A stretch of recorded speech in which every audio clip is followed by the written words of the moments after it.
ಯಜ್ಞವಲ್ಕ ಮಂದಿರದಲ್ಲಿ ಸಂಭ್ರಮದ ಹನುಮ ಜಯಂತಿ ಸುಂದರಕಾಂಡ ಪ್ರವಚನ ಸಂಪನ್ನ ಗಂಗಾವತಿ. ಪ್ರತಿ ವರ್ಷದಂತೆ ಈ ವರ್ಷವೂ ಸಹ ನಗರದ ಶ್ರೀ ಯೋಗೇಶ್ವರ ಯಾಜ್ಞವಲ್ಕ್ಯ ಮಂದಿರದಲ್ಲಿ ಹನುಮ ಜಯಂತಿ ಆಚರಣೆ ಶನಿವಾರದಂದು ಅಪಾರ ಭಕ್ತಾದಿಗಳ ಮಧ್ಯೆ ಶ್ರದ್ಧೆ ಭಕ್ತಿಯಿಂದ ಜರುಗಿತು.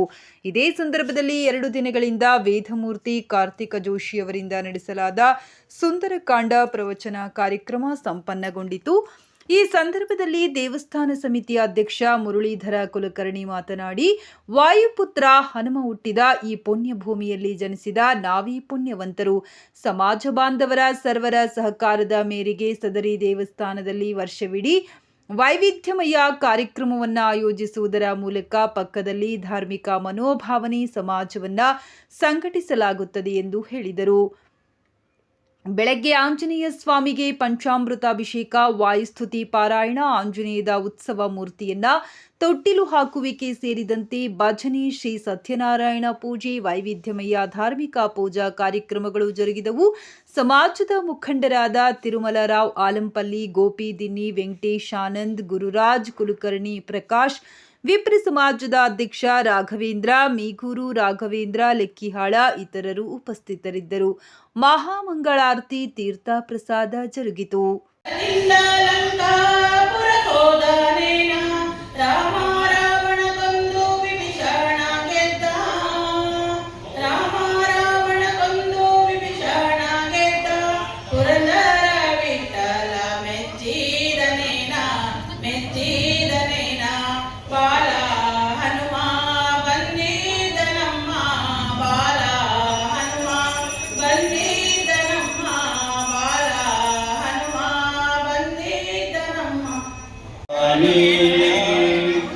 ಜಾಣ ನೀನಹುದು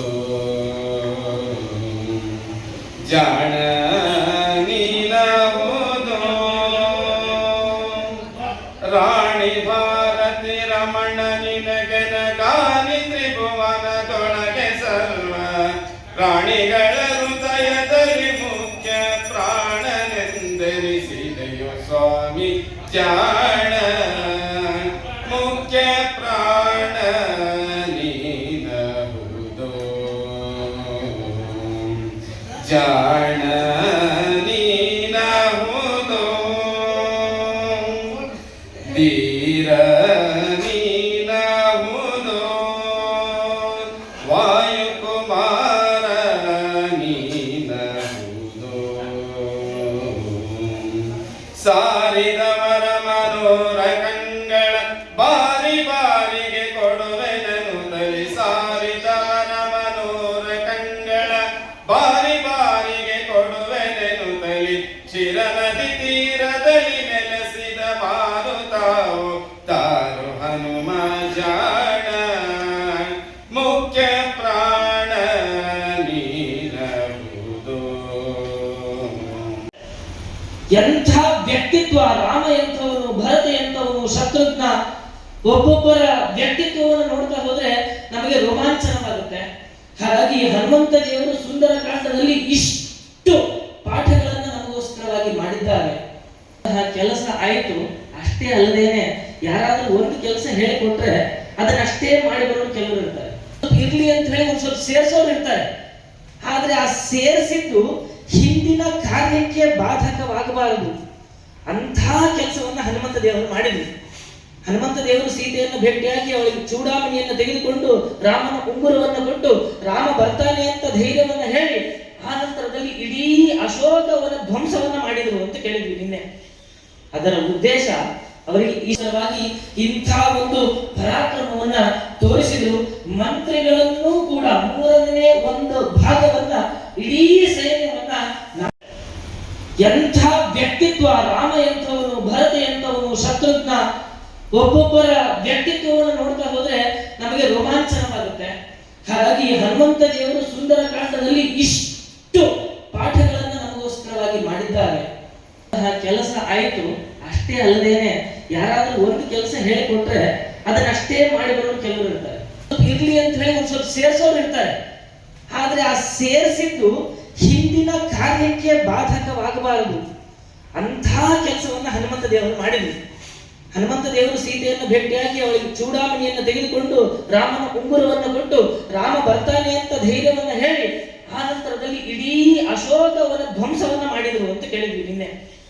ಅದರ ಉದ್ದೇಶ ಅವರಿಗೆ ಈಶ್ವರವಾಗಿ ಇಂಥ ಒಂದು ಪರಾಕ್ರಮವನ್ನ ತೋರಿಸಿದ್ರು.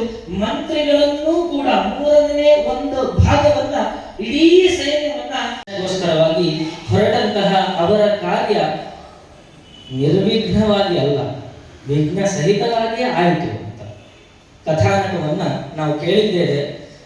ನಾವು ಕೂಡ ಯಾವಾಗ ನಮಗೆ ಒಂದು ಜಯ ಬರಲಿಕ್ಕೆ ಸಾಧ್ಯ ಅಂತಂದ್ರೆ ಅದಕ್ಕೆ ಹೇಳ್ತಾರೆ, ಪ್ರಯತ್ನ ಇದ್ದಾಗ ಜಯ ಸಿಕ್ಕೇ ಸಿಗುತ್ತೆ.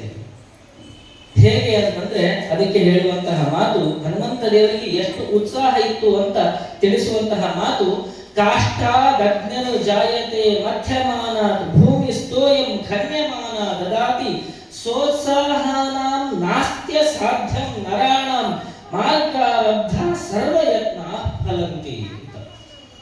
ಯಾರಿಗೆ ಜಯ ಸಿಗುತ್ತೆ ಅಂದ್ರೆ ನೋಡಿ ಮಾತೆ ಹೇಳುತ್ತೆ, ಕಾಷ್ಟಾದಜ್ಞ ಜಾಯತೆ ಮನ್ಯಮಾನ.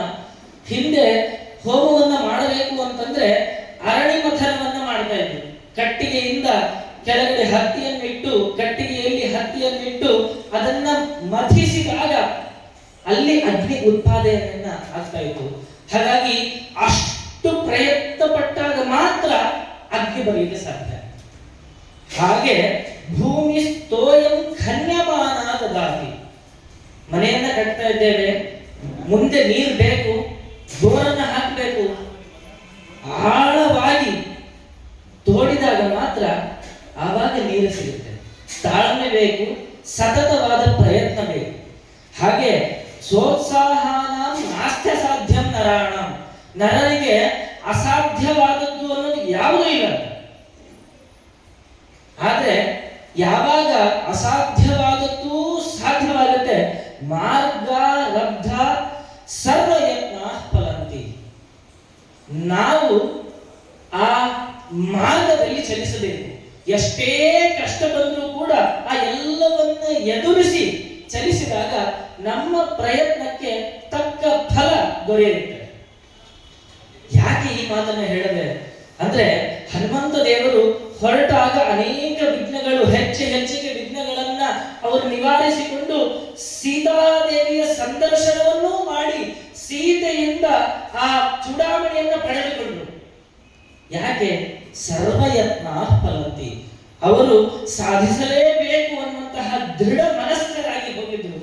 ಹಾಗಾಗಿ ಅವರು ಸಾಧಿಸಲಿಕ್ಕೆ ಆಯಿತು ಅಂತ. ಹನುಮಂತ ದೇವರು ವಾಯುದೇವರ ಪುತ್ರರು ಅಂತ ನೋಡ್ಬೇಡ್ರಿ, ಸಾಮಾನ್ಯ ಒಂದು ಕಪಿ ಅಂತ ನೋಡಿದಾಗಲೂ ಕೂಡ ಹನುಮಂತ ದೇವರು ಕೊಟ್ಟ ಸಂದೇಶ ಇದು ಅಂತ ವಾಲ್ಮೀಕಿ ಮಹರ್ಷಿಗಳು ಹೇಳ್ತಾರೆ.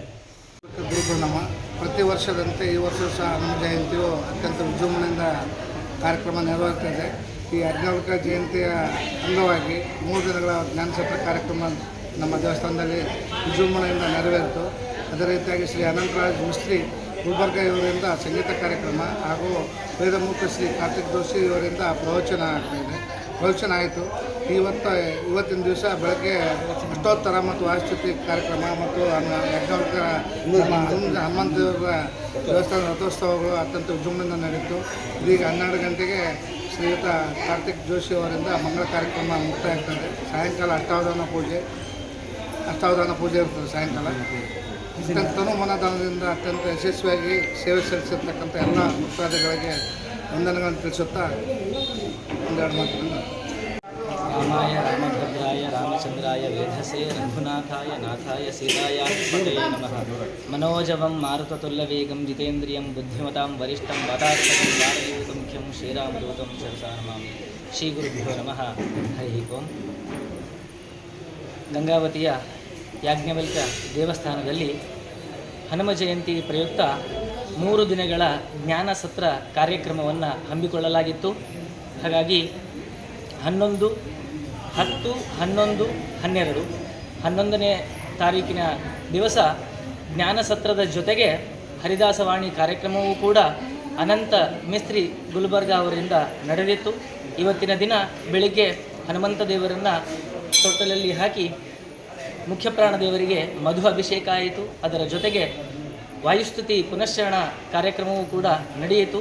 ಈಗ ಆ ಜ್ಞಾನ ಸತ್ರದ 3ನೇ ದಿವಸ ಮಂಗಳ ಕಾರ್ಯಕ್ರಮ, ಸುಂದರಕಾಂಡ ಪ್ರವಚನ ಕಾರ್ಯಕ್ರಮವೂ ಕೂಡ ನಡೆದು ಅತ್ಯಂತ ಸೊಗಸಾಗಿ ಸದ್ಭಕ್ತರೆಲ್ಲರನ್ನು ಈ ಮುಖ್ಯ ಪ್ರಾಣದೇವರು ಈ ಹನುಮ ಜಯಂತಿಯ ದಿನ ಕೂಡಿಸಿದರು.